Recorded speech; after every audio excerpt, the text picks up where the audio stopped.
sommes à Asnières, en Île-de-France, à l'école Descartes. Aujourd'hui, Alain Lambert, éducateur canin, part à la rencontre de jeunes enfants de 6 à 10 ans pour leur apprendre le langage des chiens.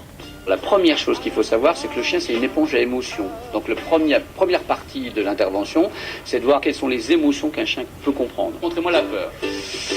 La joie, la colère, la tristesse, le dégoût, l'étonnement, la peur, qui sont les 6 émotions universelles que n'importe quel chien peut comprendre dans le monde entier. Pour cet éducateur canin, la première attitude à adopter pour communiquer avec un chien est la neutralité, c'est-à-dire ne pas montrer d'émotion d'entrée de jeu et maîtriser ses gestes. Les propriétaires de chiens de compagnie ont tendance à faire tout à l'envers. Ils félicitent leurs chiens quand ils ne demandent rien, ils crient dessus pour les faire obéir. Techniquement, c'est tout le contraire.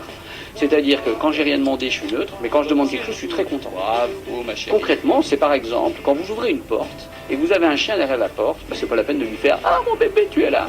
Il faut être neutre. Par contre, quand vous lui demandez quelque chose et vous lui dites « Titi, viens là, ou au tapis », là, il faut le féliciter. Vite, allez, essayez de la faire avancer. Oui. Ce qu'on appelle le langage verbal, c'est pas le problème du chien. Le chien n'apprend pas un langage. Il apprend ce qu'on appelle des règles de conduite. C'est des choses un petit peu en dessous d'un langage. C'est-à-dire qu'il peut en apprendre des centaines. Il peut apprendre que ça c'est assis, que ça c'est couché, que ça c'est à ta place. Mais on peut le faire sans dire des mots, simplement avec des gestes. C'est pas du français qu'on apprend au chien, c'est le langage du corps. Grâce à des mises en situation, ces 15 enfants apprennent que s'adresser à un chien ne passe pas forcément par la parole. Dans le jeu que nous avons fait avec les enfants, nous utilisons le langage que nous allons utiliser avec les chiens. C'est. Là, bien, très bien. On communique avec des gestes, assis, debout. J'étais contente. Avant, j'avais peur des chiens et maintenant, ça va mieux. Il faut surtout pas se mettre en colère quand on éduque un chien.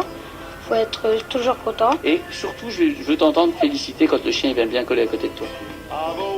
En résumé, parler avec son chien passe donc avant tout par des gestes. Mais votre voix servira tout de même à l'encourager et le féliciter s'il vous obéit au doigt et à l'œil.